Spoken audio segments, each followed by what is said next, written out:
ఓం గం గణపతయే నమః. స్వర్ణలక్ష్మి నమస్తే అస్తు. పరబ్రహ్మ స్వరూపిణి రాజ్యం దేహి ధనం దేహి సర్వకామాంచ దేహి మే. శ్రీ పరాభావనవ సంవత్సరంలో మేషరాశి వారందరికీ అష్టైశ్వర్యాలతోటి భోగభాగ్యాలతోటి చక్కగా అందరూ వృద్ధి చెందుతూ అసమాన సౌఖ్యం పరాక్రమాలతో ఉన్నతంగా ఎదగాలని చెప్పేసి నేను కోరుకుంటున్నాను. అందరికీ విషెస్ చెప్తూ శ్రీ పరాభావనామ సంవత్సరంలోకి ఈ రాశి వారికి ఎలా ఉందో మనం చూద్దాం. మేషరాశి కనుక చూసుకుంటే వీళ్ళకి అశ్విని 1, 2, 3, 4 పాదాలు, భరణి 1, 2, 3, 4 పాదాలు, కృతికా పాదం అంతా ఈ రాశిలో ఉంటారు. పేరు బలం ప్రకారం చూసుకుంటే వీళ్ళకి చూ చే చో లాలీలులో ఆ అన్న అక్షరాలంతా కూడా ఈ మేషరాశిలో ఉంటారు. మనం ఇందులో ఆదాయము వ్యయము రాజ్యపూజ్యం అవమానం కనుక చూసుకుంటే ఈ రాశి వాళ్ళకి ఆదాయం 11, వ్యయం 5 ఉంది, రాజ్యపూజ్యం 2, అవమానం 4 ఉంది. ఈ యొక్క స్టాటిస్టిక్స్ ఈ ఫిగర్స్ కనుక మనం చూసుకుంటే వీళ్ళకి ఆదాయం చాలా ఎక్కువగా ఉంది, వ్యయం చాలా తక్కువగా ఉందని గమనించుకోవాలి. అలానే రాజ్యపూజ్యం 2 ఉంది, అవమానించే వాళ్ళు ఎక్కువగా ఉన్నారు. అంటే ఈ రాశి వాళ్ళకి ఈ రాబోయే సంవత్సరంలో అన్ని విధాలుగా బాగుంటుంది. మీ చుట్టూ మిమ్మల్ని అవమానించే వాళ్ళు ఎక్కువ ఉంటారు, మీ చుట్టూ చాలా మంచిగా నవ్వుతూ మీకు వెనక అన్ని రకాలుగా చెడు చేసేవాళ్ళు ఎక్కువ ఉంటారని కొంచెం గమనించుకోవాలి.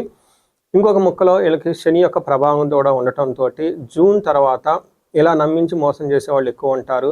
తొందరపడేసి ఎవరికైనా సరే ఇన్వెస్ట్మెంట్లు చేయటం, ఓవరాల్గా మాట కమిట్మెంట్ ఇవ్వటం లాంటివి చేయకుండా కొంచెం జాగ్రత్తగా ఉండాలి. ఈ సంవత్సరం మీరు చూసుకుంటే సూర్యుడు అంతా మీ శని అంతా మీకు మీనరాశిలో ఉండి 12వ స్థానంలో ఉన్నారు. తర్వాత గురుడు వచ్చేటప్పటికి 3వ స్థానంలో మిథున రాశిలో ఉన్నారు. జూన్ తర్వాత కర్కాటక రాశిలోకి వెళ్తూ ఉన్నారు. తర్వాత రాహు వచ్చేటప్పటికి కుంభరాశిలో, కేతు వచ్చేటప్పటికి సింహరాశిలో ఉన్నారు. ఈ యొక్క గ్రహాలంతా మనకి 9వ నెల వరకు, అంటే ఆల్మోస్ట్ మనకి నవంబర్ నెల వరకు కూడాను 11వ నెల వరకు, నవంబర్ ఎండ్ వరకు కూడా ఉండే అవకాశం ఎక్కువగా ఉంటుంది ఇదే ప్రదేశంలో. సో జనవరి 23 వరకు ఆల్మోస్ట్ రాహుకేతువులు అక్కడే ఉంటారు.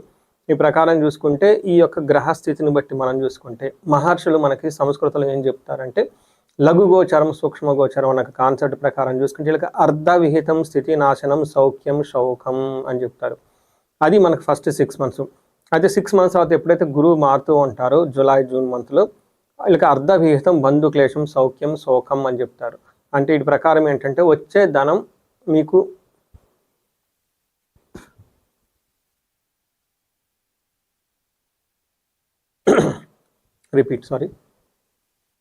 ధనం విషయంలో ఎక్కువగా చాలా కేర్ఫుల్గా ఉండాలి. మీకు ఆదాయం వస్తుంది, కానీ వచ్చిన డబ్బుని మీరు రాంగ్ డెసిషన్ తీసుకొని ఎక్కువగా కోల్పోయే అవకాశం ఎక్కువగా ఉంది. కాబట్టి కొత్తగా వచ్చిన వాళ్ళని నమ్మటం, కొత్తగా బిజినెస్లు చేయటం, ఉన్న జాబ్ని చేస్తూ ఆ జాబ్ను వదిలేసి మరలా ఏదైనా దానికి ఆల్టర్నేటివ్గా జాబ్ చేసుకోవటం, ఇలాంటి ఎక్స్పెరిమెంట్లు చేసే టైం కదని గమనించుకోవాలి.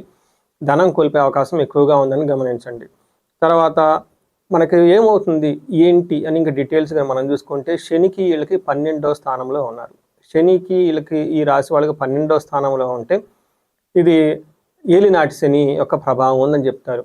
అయితే ఏలినాటి శని యొక్క ప్రభావం ఫస్ట్ 6 months కంటే తర్వాత 6 months జూన్ 2న గురువు ఎప్పుడైతే మారుతూ ఉన్నారో మనకు గోదావరి పుష్కరాలు వస్తూ ఉంటాయో ఈ పుష్కరాల టైంలో తర్వాత వీళ్ళకి కొంచెం ఎక్కువగా ఇబ్బంది పడే అవకాశం ఎక్కువ ఉంటుందని గమనించుకోవాలి. శని వీళ్ళకి చూసుకుంటే మానహాని కృషిర్భోజనమల్పశ నిత్య సంవాద దారిద్ర్య ద్వాదశి స్థానగే శనౌ అని మనకి మహర్షులు సంస్కృతంలో చెప్తారు. దాని యొక్క మీనింగ్ ఏంటంటే నిత్య సంవాదం, దారిద్ర్యం, మానహాని. ఈ 3 చాలా ముఖ్యమైన పాట. అంటే మీ చుట్టూ ఉన్న వాళ్ళతో అతిగా మీకు గొడవలయ్యే అవకాశం ఎక్కువగా ఉంటుంది. రెండోది అవమానించబడే అవకాశం ఎక్కువగా ఉంటుంది. మూడోది మోస్ట్ ఇంపార్టెంట్, ధనానికి ఇబ్బంది పడే అవకాశం ఉంటుంది. గమనించండి, మీకు సహజంగా ధనం ప్రవాహం ఉంటుంది. అయితే ఈ కొత్త బిజినెస్లు చేయటం వల్ల, కొత్తగా పరిచయాలు అవటం వల్ల, లేదంటే ఏదో స్పెక్యులేటివ్ ఆన్లైన్ ఇలాంటివి చేయటం వల్ల మీరు ఫైనాన్షియల్ కమిట్మెంట్స్కి అనవసరంగా ఇరుక్కొని పోయి ఆ తర్వాత ఆ డబ్బులు రాక మళ్ళీ మీకు ఇచ్చిన కమిట్మెంట్ ఫిల్కి వేరే వాళ్ళకి డబ్బులు తీసుకొచ్చి ఇవ్వటం, ఇలాంటి పనులన్నీ ఎక్కువ చేసే అవకాశం ఉంటుంది. కాబట్టి ఈ విషయంలో 1-2 సార్లు చాలా కేర్ఫుల్గా ఉండాలి. దొంగతనాలు జరగటమా లేదంటే టోటల్గా ఫైనాన్స్కి సంబంధించిన వ్యవహారాల్లో చాలా కేర్ఫుల్గా ఉండాలి. తర్వాత ఫాదర్లీ ఫిగర్ లాంటి వాళ్ళు ఎవరిని ఇంట్లో ఉంటే కొంచెం జాగ్రత్తగా ఉండటం ఎంతైనా అవసరం. అయితే శని మీకు ఇలా 2 విషయాల్లో చాలా ఇంపార్టెంట్ రిస్కీ చూస్తున్న గురువు మీకు 3వ ఇంట్లో ఉండటంతో చాలా విషయంలో అనుకూలంగా ఉంటుంది. ఏ విషయంలో పెళ్ళయ్యే అవకాశం ఎక్కువగా ఉంటుంది ఈ రాశి వాళ్ళకి. తర్వాత తీర్థయాత్రలు తిరిగే అవకాశం ఎక్కువగా ఉంటుంది. మంచి ధన ప్రవాహం అయితే ఎక్కువగా వస్తూ ఉంటుంది, చక్కగా ఉంటుంది. అయితే ఒక్క విషయంలో గుర్తుపెట్టుకోవాలి, నమ్మించి మోసం చేసేవాళ్ళు ఎక్కువగా ఉంటారని గమనించుకోవాలి. ధనం విషయంలో లేదా కుటుంబానికి సంబంధించిన ఆచార వ్యవహారాలలో ఏదో మీరు ఎక్కువగా నమ్మకం పెట్టుకుంటే ఆ పని కాకుండా ఉండే అవకాశం ఎక్కువ ఉంటుంది. తర్వాత గురువు మీకు మారటంతో జూన్ 2వ తారీఖున ఇక్కడ ప్రాబ్లమ్స్ కొంచెం ఎక్కువగా ఉండే అవకాశం ఉంటుంది. మనకేం చెప్తారంటే మహర్షులు దేశ త్యాగం, బుద్ధి చాంచల్యం, యాచనం, తేజోహాని, ధన వ్యయం అని చెప్తారు. అంటే ఈ టైంలో దేశ త్యాగం, ఉన్న ఊరిని వదిలిపెట్టేసి దూరంగా వెళ్ళే అవకాశం ఎక్కువగా ఉంటుంది. ఎప్పుడు మీరు నోరెత్తి నాకు ఇది కావాలి అనే అడగని వ్యక్తులు కూడాను నాకు ఈ అవసరం ఉంది, ఇది కావాలని చెప్పేసి అడిగే పరిస్థితి ఎక్కువగా ఉంటుంది. గుర్తుపెట్టుకోండి, జూన్ తర్వాత గోదావరి పుష్కరాల తర్వాత కొంచెం జాగ్రత్తగా ఉండటం. 2 విషయాలు, అధికార నష్టం, మోసపోవటం. గుర్తుపెట్టుకోండి, మైండ్ యువర్ ఓన్ బిజినెస్. నేను కొంచెం అంటున్నానని చెప్పేసి గట్టిగా ఏమనుకోవద్దు. ఈ రాశి వాళ్ళు మేషం పేరులోనే ఉంది కాబట్టి పౌరుషంగా స్వయం కృషితో చక్కగా ముందుకెళ్ళే రాశి వాళ్ళు. ఇలాంటి వాళ్ళకి మీకు అనవసరంగా ఎవరినో నమ్మి మోసపోయి దానిని మీరు భర్తీ చేసుకోవడానికి వాళ్ళ దగ్గరికి వెళ్ళే అవకాశం ఉంది కాబట్టి 1కి 2 సార్లు వచ్చే అవకాశం ఎక్కువగా ఉంటుంది. జాగ్రత్తగా ఉండండి. మనకి 4వ స్థానంలో, జన్మరాశి నుంచి 4వ స్థానంలో గురువు ఉన్నప్పుడు మనకి పురాణాల్లో ఒక సత్య హరిశ్చంద్ర గురించి చాలామంది తెలిసే ఉంటుంది. ఆయనకి ఆ రాజ్యాన్ని అంతా వదిలిపెట్టుకొని కొంతకాలం దేశ త్యాగం చేయవలసిన పరిస్థితి వచ్చింది. అతని జాతకం, ఆ మహారాజు యొక్క జాతక ప్రభావం కనుక చూసుకుంటే 4వ స్థానంలో గురువు ఉన్నప్పుడు ఇలాంటి సంఘటనలు జరిగినాయి అని చెప్పేసి మనకు చెప్తూ ఉంటారు. అంతేకాకుండా ధర్మరాజు కూడాను ఈ గురువు 4వ స్థానంలో ఉన్నప్పుడు జోదం ఆడి వేరే వాళ్ళ చేత మోసం పడేసి చేయడం జరిగింది. అటు పక్కన మీరు సత్య హరిశ్చంద్రుని చూసుకుని, ఇటు మనకి ధర్మరాజుని చూసుకున్నా కానీ వాళ్ళు ఎంతో నీతి గల వాళ్ళు, చక్కగా ఉండేవాళ్ళు. అయితే ఎవరో పందెం వేసుకొని ఏదేదో ఇలా చేయాలని, మిమ్మల్ని టెస్ట్ చేయాలని చెప్పేసి వచ్చేసి వాళ్ళు ఇబ్బంది పెడుతున్నారు. స్వతహాగా వాళ్ళ దగ్గర ఇబ్బందులు చేసేవాళ్ళు కాదు, మంచివాళ్ళు, అమాయకులు. వాళ్ళ పని వాళ్ళు చక్కగా చేసుకుంటూ అందరినీ రక్షించుకున్న ఒక గొప్ప పొజిషన్లో ఉన్న సత్య హరిశ్చంద్ర కానివ్వండి, ధర్మరాజు కానివ్వండి, అలా పెద్ద ఉన్న వాళ్ళకి కూడా 4వ స్థానంలో గురువు ఉండటం వల్ల అనవసరంగా వేరే వాళ్ళ చేత చీట్ చేయబడి మోసపడి ఉన్నారు కాబట్టి ఇది అవకాశం ఎక్కువగా ఉంటుంది. కాబట్టి కొంచెం జాగ్రత్తగా ఉండవలసింది గమనిస్తున్నాం.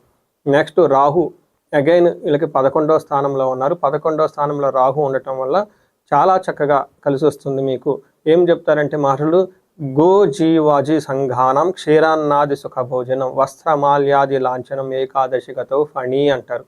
అంటే జనవరి వరకు మీకు రాహు 11వ స్థానంలో ఉండటంతో విశేషమైన లాభం ఉంటుంది. ఎలాంటి లాభం అంటే మీకు ఈ పూర్వకాలంలో అయితే ఆవులు, గుర్రాలు, ఏనుగులు, ఎలిఫెంట్లు, సర్వెంట్లు మొత్తం అంతా హెల్ప్ చేసేవాళ్ళు అన్నట్లు మనకు చెప్తారు.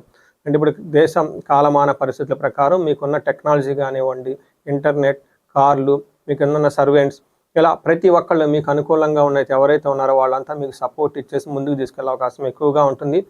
ఈ రాశి వాళ్ళకి ఏలినాటి యొక్క ప్రభావం సుమారు ఒక 1 ఇయర్ క్రితం స్టార్ట్ అయినా కానీ ఎక్కువగా ఎవరు సఫర్ అవ్వలేదు.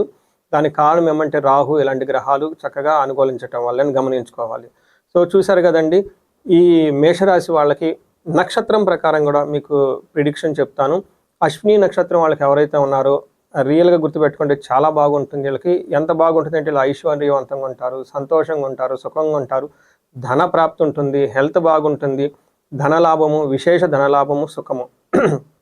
చూసారండి, మేషరాశిలో ఉన్న అశ్విని నక్షత్రం వాళ్ళకి గోచార రీత్యా, అంగగోచార రీత్యా చాలా చక్కగా బాగుంది. అదేవిధంగా భరణీ నక్షత్రం వాళ్ళకి ధన ప్రాప్తి ఉంటుంది, సంతోషము, ఐశ్వర్యము, ధనలాభము, సర్వజన పూజ్యము, అందరి చేత చక్కగా గౌరవింపబడే ఒక గొప్ప అదృష్టము ఈ మేషరాశి వారికి ఉంది. అలానే కృతికా నక్షత్రం వాళ్ళకి చూసుకుంటే సంపదలు వస్తుంది, ఐశ్వర్యము, సంతోషము, ధన ప్రాప్తి, సర్వజన పూజ్యము, అందరి నుంచి చక్కగా ఒక రెస్పెక్టు, గౌరవం పొందే ఒక మంచి పొజిషన్లో మీరు ఉంటారు. వీటితో పాటు ఇయర్ ఎండ్లో ఆగస్టు తర్వాత గురువు మారిన తర్వాత కృతికా నక్షత్రం వాళ్ళు కొంచెం హెల్త్ విషయంలో జాగ్రత్తగా ఉండటం ఎంతైనా అవసరం. సో చూసారు కదండి, మీకు ఒక్కొక్క గ్రహము, మేజర్ గ్రహాలు ఏ విధంగా మీకు ఉపయోగపడుతుంది, అలానే నక్షత్రం ప్రైస్ ఏ ప్రకారంగా ఉంది కూడా మీకు చెప్పడం జరిగింది. ఒక విషయం గమనించుకోవాలి, ఎప్పుడైనా సరే కొంచెం ప్రికాషన్స్గా తీసుకుంటే చాలా చాలా మంచిది. ఆధ్యాత్మికంగా ఈ రాశి వాళ్ళు ఏలినాటి శని ప్రభావం చేత ఉండటంతో ఇందాక చెప్పిన విధంగా అనుకోని విధంగా మీకు ఇబ్బందులకు గురి చేసే వాళ్ళు ఉంటారు. కాబట్టి మీరు ముందు జాగ్రత్తగా శనికి సంపూర్ణ శాంతి పూజలు చేయించుకోవడం చాలా ఇంపార్టెంట్. శనికి సంపూర్ణ శాంతి పూజలు, దక్షిణ కాళీ అమ్మవారి యొక్క మంత్ర జపం కూడా చేయించుకోవడం చాలా చాలా మంచిది. వీటితో పాటు మన్యు పాశుపత అభిషేకం చేయించుకుంటే ఇంట్లో మీ ఇంటికి 1-2 సార్లు చాలా మంచిది. వీటితో పాటు శని పిప్పలాద స్తోత్రం ఉదయం కానీ సాయంత్రం కానీ చక్కగా భక్తిగా చదువుకోవటం, శనివారం ఆంజనేయ స్వామికి తైలాభిషేకం చేయించుకోవటం చాలా మంచిది. అయితే ఒక ముఖ్యమైన సూచన, ఈ రాశి వాళ్ళకి ఏంటంటే కొత్తగా ఏ బిజినెస్లు స్టార్ట్ చేయటం ఈ ఉన్న టైంలో అంత అనుకూలం కాదు. అలానే కొత్తగా నమ్మిన పరిచయాలు చేసుకోవటం కానీ కూడా అంత మంచిది కాదని గమనించుకోవాలి. ఇది కాకుండా ఇండివిడ్యువల్గా మీ యొక్క వ్యక్తిగత జాతకం చూడటం చాలా ఇంపార్టెంట్. మీకు దశాభుక్తి చక్కగా ఉన్నాయంటే ఈ యొక్క ప్రభావం అంత ఎక్కువగా పడదు. ఇన్ కేస్ మీ ఇండివిడ్యువల్గా దశాభుక్తి సరిగా లేకపోయినా ఆ దశాభుక్తి మీకు 8వ స్థానానికి ఇలా కొన్ని రకాల క్యాలిక్యులేషన్ చూసుకోవాల్సి ఉంటుంది. అవి కనుక సరిగా లేనప్పుడు ఈ ఏలినాటి శని ప్రభావం చాలా ఎక్కువగా పడే అవకాశం ఉంటుంది. ఇంతే కాకుండా కొన్ని సందర్భంలో మీకు శాపాలు, బ్లాకేజెస్ అంటారు అనమాట. మనకి మీ అభివృద్ధికి, గ్రోత్కి ముందుకెళ్లకుండా కొన్ని ఆటంకాలు, బ్లాకేజెస్ ఉంటాయి. వీటిని మన శాపాలు అనొచ్చు, దోషాలని రకరకాలుగా మనం పిలుస్తూ ఉంటారు.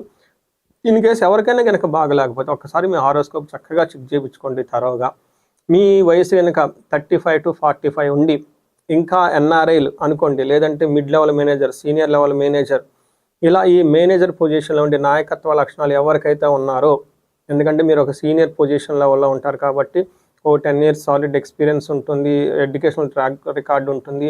ఎక్కడో మీకు తెలవకుండా మధ్యలో ఆగిపోయారు అనుకుంటే ఒకసారి మీ జాతకాన్ని చక్కగా విశ్లేషణ చేయించుకోండి. నేను ఐటీ ఎంప్లాయీస్కి, ఎన్ఆర్ఐస్కి, హూ ఆర్ ద లీడర్షిప్ ఉన్న వాళ్ళకి ఎక్స్క్లూజివ్ హారోస్కోప్ స్టడీ చేస్తూ ఉన్నాను నేను. ఎందుకంటే 35 to 45 మోస్ట్ ఇంపార్టెంట్ ఏజ్లో ఉంటుంది. లాట్ ఆఫ్ ఆబ్లిగేషన్స్ కూడా ఉంటాయి ఆ టైంలో. అందుకని వీళ్ళ గురించి ఎక్స్క్లూజివ్ ఈ చెప్పిన కేటగిరీ వాళ్ళకి చేస్తూ ఉన్నాను. ఇన్ కేస్ మీరు అందులో ఉండి ఎక్కడైనా లైఫ్ ఆగిపోయింది అని మీకు అనిపిస్తే ఖచ్చితంగా ఒకసారి మీ హారోస్కోప్ తరోగా చెక్ చేసుకోండి. మీకు అష్టలక్ష్మి గురించి చక్కగా ముందుకెళ్ళటానికి స్వర్ణలక్ష్మి విశేష హోమం చేయించుకోండి.